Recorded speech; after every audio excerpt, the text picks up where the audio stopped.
Expectations for Chapter 2.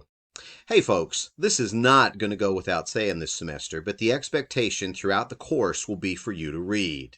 Please be reading Chapter 2 as we cover this second module so you do not fall behind. Please remember to continue reading and rereading the articles and links in addition to the text. Make sure you can explain the controversy presented, the arguments of the two sides, and ultimately how the controversy was resolved. Hopefully, you'll be feeling more comfortable this week in our Zoom sessions, and I really want you to feel free to discuss your own opinions as we address these articles and links. Complete the reading quiz.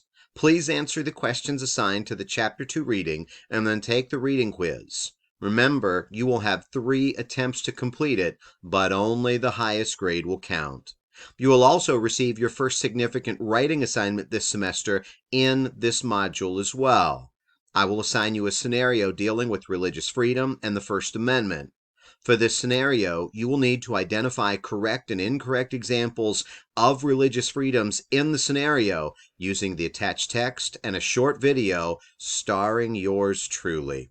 Good luck, and please reach out if you have any questions.